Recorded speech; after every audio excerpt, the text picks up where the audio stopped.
Right now, I'm in Camas, Washington, at the cemetery out here in Camas, Washington. And this leads our story out for me and Mrs. Crime. I'm Mr. Wade. It's a story about Joann Dewey. Now, we're going to break it down on who she is and a story that led up to what made this horrific murder and everything like that. There's two vital players, two guys that brought us to this cemetery so that we could actually involve them into the story to show you and to tell you about what happened. So stay tuned for more. A lot more to come from Tombstone Whispers.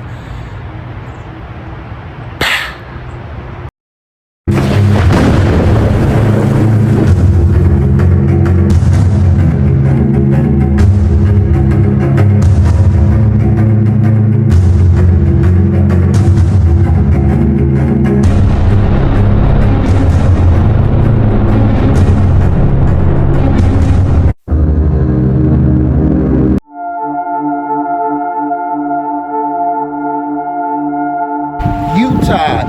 Wilson, 1930 to 1953. And you have Thurman G. Wilson, 1926 to 1953. Now, these two play a vital organ in our story.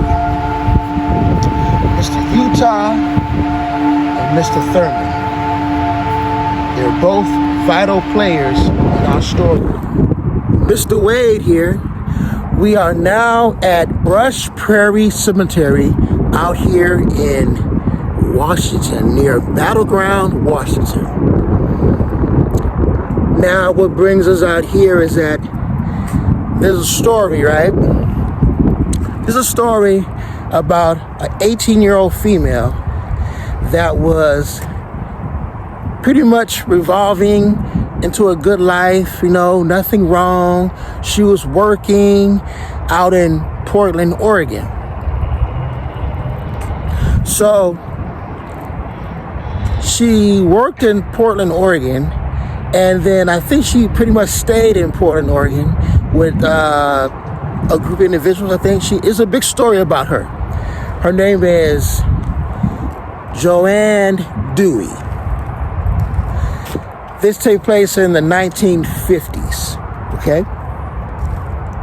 So basically what happened is Miss Joann Dewey was working at a job near a Catholic hospital, which is called Providence, and she worked at a nearby location. And basically she was just helping out there, making her money, and living whatever she was living at. She's 18 years old. I guess she was known to be a nice fighter. She was good at defending herself. No UFC things back then, nothing like that. But basically, she was just good at what she done, and she was good at speaking up and fighting for herself. So, one night, she went to go visit her mom and dad. Now, her mom and dad stays in the state of Washington, which is approximately from where she's located, maybe 45 to 50 minutes away. Okay. So basically, she calls her mom and says, "Hey, I want to come and visit you guys." And the mom's like, okay, well, we'll get you a ride. Somebody works at a nearby warehouse that can give you a ride. I'll give them a call, and they'll call them, and they'll give you a ride. Is it okay? She says, "Sure." Okay. So eventually she ends up waiting for this ride. And of course, she never got the ride. Leading up to, I suppose, in my imagery, she was waiting for the guy. And either he or she was running late of getting off work. And there were two individuals that were working at a facility nearby. Actually, they wasn't working. They were at a theater in Portland, Oregon, and they were two brothers. Now, I'm going to post their names on here, the name of the two brothers, because Mr. Wade is bad at names, of course. So basically what happened is, these two guys leave the theater. They see her. They attack her. They end up hitting her across the head, trying to get her to come to their vehicle. Now, bystanders seen all of this, but yet no one said anything. Now, one of the guys, either was Thurman or Utah. Thurman, I guess, was punching her in the back of the head, was saying to everyone, bystanders, that, hey, look, she's drunk, I'm taking my wife home. And she was screaming, no, I'm not your wife, I don't know who you are. But yet, no one called the police. They eventually got her into the vehicle. Wow. So, they ended up getting her into the vehicle. They drove way out in Vancouver, Washington, from Portland, Oregon. And from the story, because this is the book that's actually written about Joann Dewey. It's online. Check that out. Basically what happened was she ended up being captured by these two guys. Both of these guys had numerous bad records with the law. They've been in and out of jail. They have another brother that's currently, at that time, was in prison for molestation of a young minor. All kind of things like that. So these two guys, Utah and Thurman, took her miles out in Vancouver, raped her, sodomized, beat her up, and then I guess they decided to get rid of her body, which means as of throwing her body over a bridge under an embankment that night, early morning, after they did what they did, which is the murder. Now, there were two fishermen, maybe three, that were on a boat. They were going down the river, and that's how they found the body of her, Joann Dewey. Prior to all this, the mom, the next day after she was missing, actually called the police, and they did an investigation. Now the police went to the scene where it all happened. They end up finding some evidence. They found actually a bottle of liquor or a bottle of beer, and they found Joann Dewey's hair net or hair cap, and they found one of her shirts or whatever, or a strap of a purse that was torn away. And they took that into evidence. They got a search team out, and they could not find her nowhere.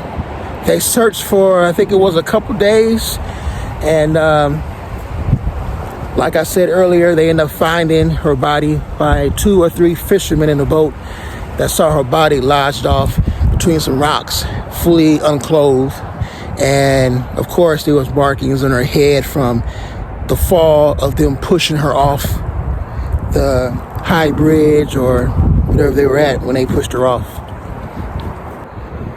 Now, to get everything evolved into this complete package, when they found her body, of course they did the autopsy, they did everything like that, and they actually, from the fingerprints on the bottle of beer or liquor, it matched up one of the brothers.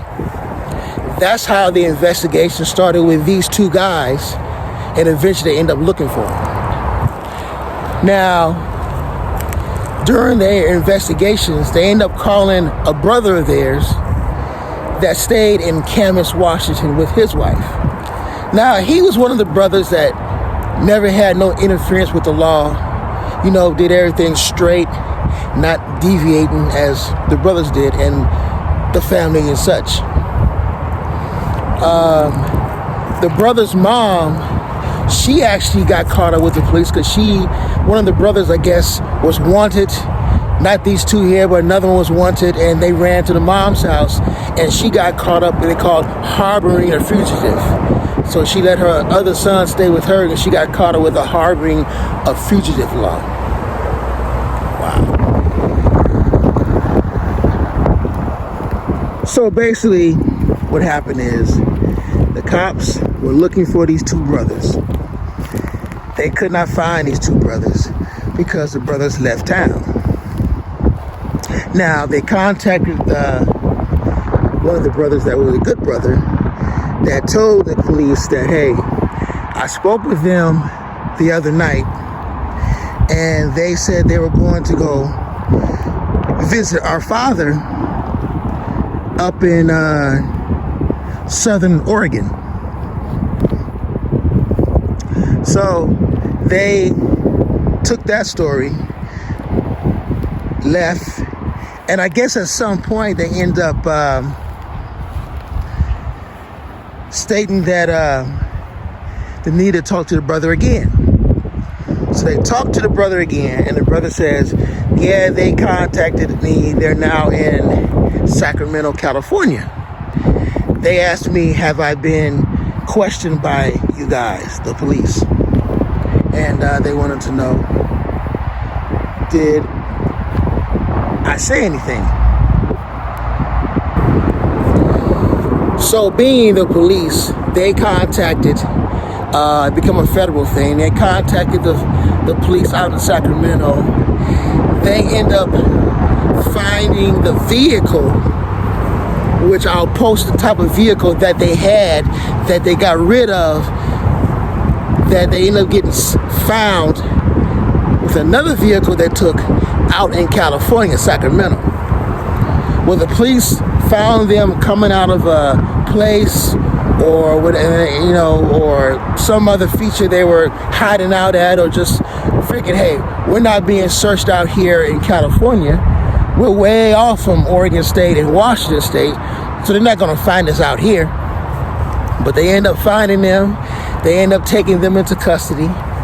They end up calling out here to Washington State and Oregon State, and they end up having them transferred from out there way back out to here to start their trial. Now the trial began. They both came out here. They went into custody. Of course, they were already in custody in California, and the trial began. Now, these two brothers had every story in the world to not be blamed for the murder of Joann Dewey. But yet, because this can with fingerprints and their history, so they had a connection to what happened to Joann Dewey. Now, I think the case was overturned 3 or 4 times before they were actually given the actual case of, hey, you guys did it. This is the murder that's going to happen. This is the time it's going to get from this. This is the penalty. This is your prison time, everything like that. Now, from reading the story, these two brothers changed up a lot of their stuff, their alibis. They even had the police go investigate at the movie theater they were at the night of Joann Dewey disappearing. They actually went there to talk to the employees to give them an alibi. The police went there. The people that worked there did not have any idea of inclination on when they were there or when they left. They could have left the theater anytime, but they thought that these individuals that worked here at the theater would give them the answers they needed to keep them off the case. Wrong. Whether if they were there and left prior to 8 p.m.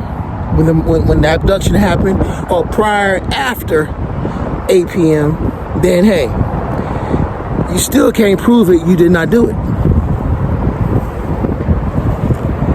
Very deep case. So what happened was, of course, they were blamed for the whole thing with fingerprints on the can.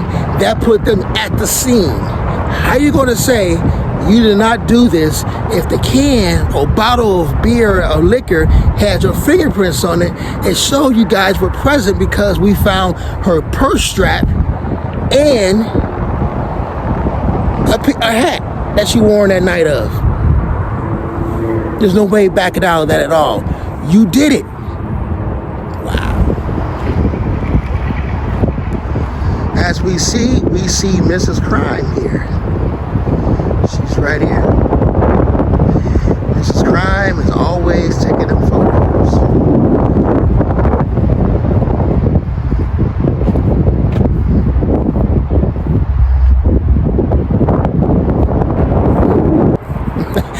Now, one of the brothers even used the term of that, hey, look, the reason why we left and went to California was because I heard you guys were looking for me, and I was scared because I'm already on a probation. I didn't want to go back to prison. That's why I left and went to California. You're right. We know why. We know why. So, Joann Dewey was found to be murdered by these two brothers. They had a history. Their whole family has a history of different murders or different crimes. Whatever you think of, their family has a long list of different things. The mother, the father, the brothers, they all had something going on. Except for that one brother that the police spoke to, which gave them a lead to where the two brothers were at in California, and also when they were in Southern Oregon. So they ended up being sentenced to death, both brothers. They were taken up into the state prison, either in Oregon or out here in Washington. And they were both hung to their death from a trap door that dropped down 4 to 5 feet at the prison within minutes apart. They was given a good meal. I think they said it was duck, some kind of duck or chicken, something like that, but they was given their last meal and they were sentenced to death and they were hung. I would definitely post the dates on here, the date, and they were definitely hung for the murder of Joann Dewey.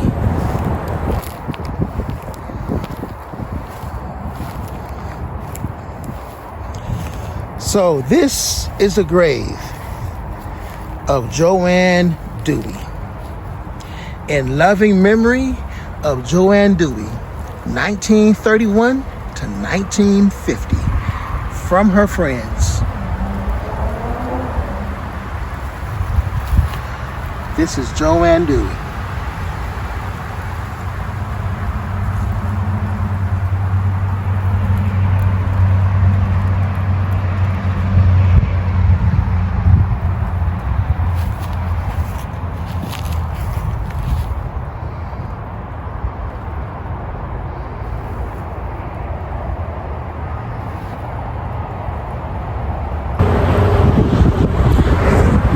Now, this story was something that me and Mrs. Crime liked when we first did it.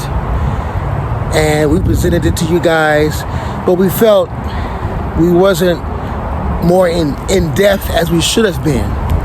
And I hope that this time we're more in depth on this subject matter, what happened to Joann Dewey.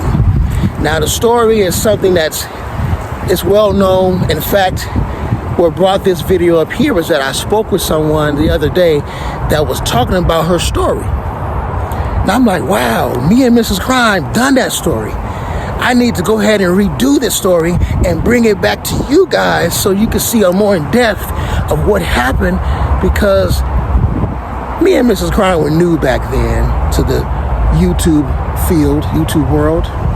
And with you subscribers and the YouTube world now, we decided to bring the story to you guys in more depth, in Tombstone Whispers depth. You know, depth, not death, but depth. So,